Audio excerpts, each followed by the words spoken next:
There's a molecule sitting in a lab freezer right now that healed a rat's fully severed Achilles tendon. Surgeons cut the tendon all the way through. Then they gave the rat one compound. Weeks later, the tendon knit itself back together. That compound is called BPC 157, and in 2023, the FDA banned it overnight. You woke up today with a body that runs on chemical instructions. Every time you heal a cut, sleep, build muscle, or get hungry, a tiny messenger triggered it. Those messengers are peptides, short chains of amino acids, the same pieces that build every protein in you. Think of a peptide as a key cut for one specific lock on the surface of a cell. A normal pill is more like a hammer. It hits everything nearby and hopes for the best. The first peptide medicine was insulin, isolated back in 1921. In 1985, doctors used a peptide called leuprolide to shut down testosterone in prostate cancer patients. So this class of drugs has quietly worked for 100 years.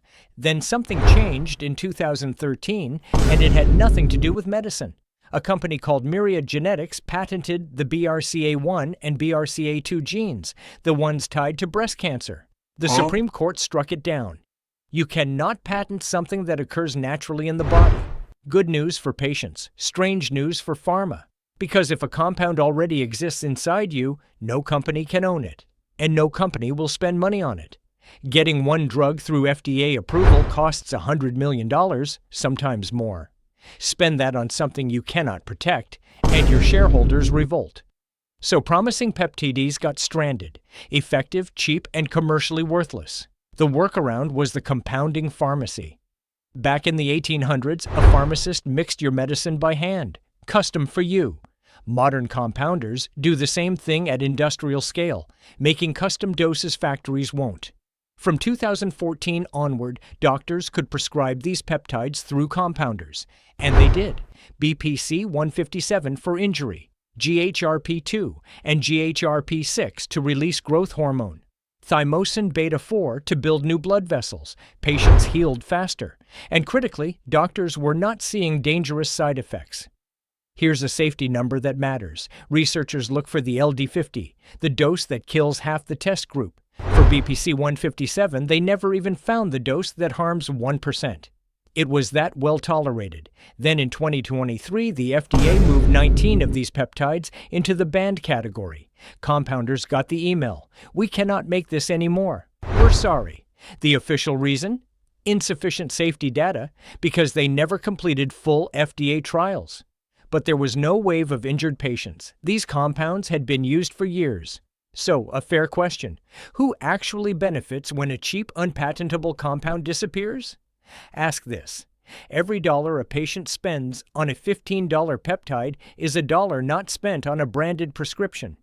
Even RFK Jr., now running Health and Human Services, has called the 2023 move illegal. Let me show you what these peptides actually do, one by one.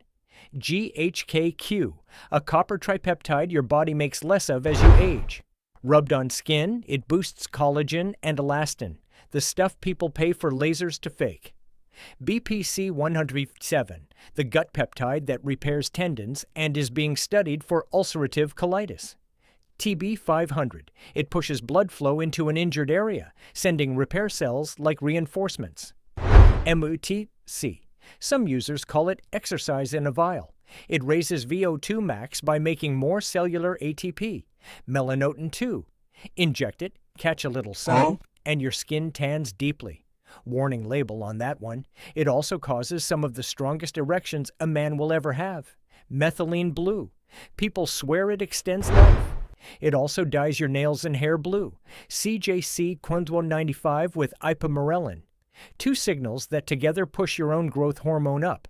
Somatropin itself is growth hormone. Injected at night, it deepens sleep and speeds recovery. So why not inject all of it? Because every one of these carries a trade.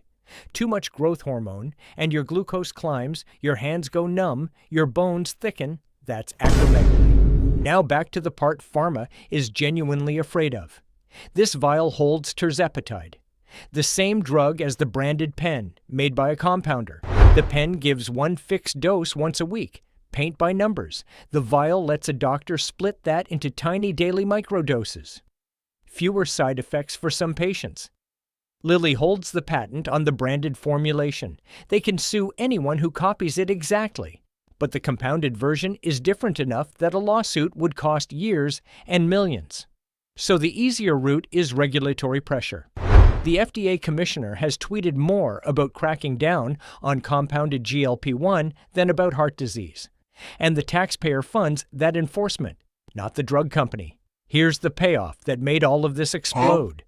A young man came into a fertility clinic last year, morbidly obese, high insulin resistance, a sperm count too low to conceive.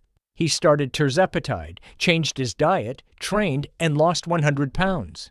His sperm count rose 10 times over into the normal range. One peptide fixed the metabolism, and the fertility followed. Which points at the bigger threat these companies see coming.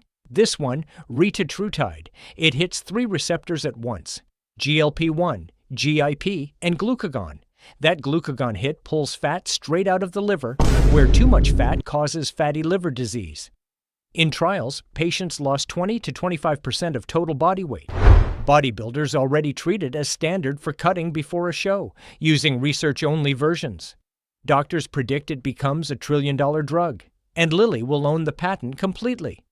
So where do people get banned peptides now? The gray market stepped in the moment the ban hit. Vials get sold labeled research use only, for your rat, not for you. Everyone knows the game. The problem is zero quality control. Ordering it is like eating gas station sushi. You don't know the dose, the purity, or whether it's contaminated with endotoxins. That's why doctors want these back in the regulated compounding system. And on April 15th, the FDA announced it will reconsider 7 peptides in July, moving them from banned back to legal to compound. BPC 157, TB 500, MOTSC, and cognitive peptides among them. One of them, Cmax, was first studied in Russia after brain injury and stroke. Sniffed through the nose, it reaches the brain and seems to sharpen thinking. But here is the honest part nobody selling this will tell you. No peptide skips the work. There is no such thing as a free lunch. A GLP-1 drug is the closest thing to a shortcut, and it still won't lift the weights for you. Worse, rapid weight loss burns muscle along with fat. Muscle is your most metabolically active tissue. Lose muscle, and your insulin sensitivity drops, which restarts the whole problem. So the next wave is bigger than peptides. Biologics called myostatin inhibitors. Bimagrumab from Lilly, plus 2 rivals, block the enzyme that breaks muscle down. The plan: inject one drug to shed fat, another to keep the muscle. Now the scale of this. The top 4 AI companies earn between $58 and $62 billion. Semaglutide and tirzepatide alone will clear $55 billion this year. Peptides are already rivaling artificial intelligence for revenue. That's the demand. And the deeper reason cuts to why anyone should care. In the U.S., obesity rates run between 40 and 70% depending on the measure. Eat your greens and hit the gym stopped working for the population years ago. A surgeon put it bluntly. He opens up obese patients and their connective tissue is paper thin. Thousands of calories, almost no protein. Gaining fat while starving of building blocks. Metabolic disease sits under heart disease, stroke, cancer, and erectile dysfunction. Fix the root and you may prevent the diseases that flood hospitals downstream. Which brings back that fertility trajectory, the scariest chart in this whole subject. In 1973, average sperm count was dense and high. By recent measures, it has fallen sharply. Multiple studies confirm it. Microplastics and toxins play a role, but the biggest fixable factor is metabolic disease. Which means, for the first time, a peptide might reverse a decline we thought was permanent. So the real question isn't what peptides can do. It's what happens when the cheapest, most powerful tools in medicine can't be owned by anyone. The compounds heal tendons, strip liver fat, and restart fertility for the price of a coffee. Someone decides whether you get access to them. Right now, that someone isn't your doctor. The 7 peptides face their vote in July. Watch what happens. Because the fight over these tiny keys is really a fight over who owns the locks inside your own body. And that answer is still being written.